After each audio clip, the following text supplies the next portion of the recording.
Thank you, Mr. President. The civil rights movement emanated from Georgia, and Atlanta led the way. From the beginning of time, civilizations have been tested. Birmingham was the capital of the South, and while they were burning, Atlanta came together and found a path forward. The ties that bind us are as important today as they were when President Lincoln famously stated, "A house divided upon itself cannot stand." I'm a 25-year resident of Atlanta, and I'm a resident of Buckhead. My daughter is a student in our public school system, a school that's located right in our neighborhood, in Atlanta Public Schools, not across the county in Fulton County Public Schools where she would have to go if this bill were to pass. My husband and I raise our children here in this city. We live and work and play in this city, this modern economy. As a matter of fact, the 8th largest economy in the world, with nearly $400 billion in economic output, is Atlanta, Georgia. 16 Fortune 500 companies, Atlanta, Georgia. The capital city of the #1 state to do business in the entire country, Atlanta, Georgia. The capital city and the heartbeat of that #1 state to do business, Atlanta, Georgia. The #1 ranked city for Black-owned businesses, Atlanta, Georgia. The one of the biggest tech hubs in the country, Atlanta, Georgia. The center of the $4 billion Georgia film industry with 23 movies filming right now in the city, Atlanta, Georgia. Top-ranked private and public universities and colleges attracting students from around the country and the world, Atlanta, Georgia.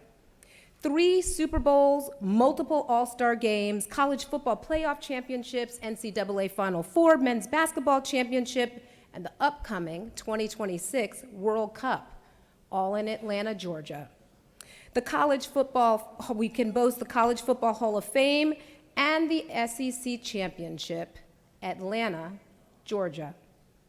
On New Year's Eve, my family and I watched as our national championship Georgia Bulldogs won the 2022 Peach Bowl in another undefeated season, sending them to the College Football National Championship. And where was that game? Right here in Atlanta, Georgia. Why would we jeopardize all that? All of us here today recognize that Atlanta has its problems, just like every other city across the state, including yours. What do you tell your kids when things don't go their way? As the mother of 3 kids, I tell them to stay in the game and don't quit. Work with the people, work with your colleagues, work with your city leaders to fix the problems. Don't just take your ball and go home. You have lots of paper on your desk today from businesses, local, state, and regional organizations, all telling us that this legislation would be bad for Atlanta and bad for Georgia.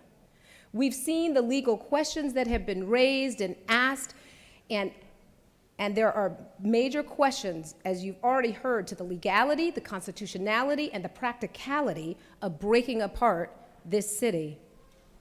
So I look at my colleagues today and I'm asking, why are these bill sponsors pushing legislation that creates divisions and puts up walls? Imagine if legislators who do not represent your city or your county were to do the same thing. Imagine if legislators whose insight came from a small group of people in neighborhoods in the city were the ones proposing to split up your city, and on the cheap. Should this move forward, you could expect that one day, whether you're still here or not, the same thing could happen to your city next, where you would be stepped on and stepped over, and your delegation would be disregarded. We are, in fact, the people that were elected to represent our neighborhoods, our community, and our city, and this state. And as fiduciaries of the state, that's something that we should all be concerned about. My friends, we cannot cavalierly decide when we are united and when we let divisions break us. Atlanta is the capital city of the South. It's not in Alabama, it's not in North Carolina, it's not in Texas, it's not in Tennessee. It's here in Georgia. And here in Georgia, we build things up. We don't tear them down. So the world is watching, and how we react, how we vote, and how we lead will define this body and its members. I ask you to vote no on this bill. Thank you very much. I yield the world.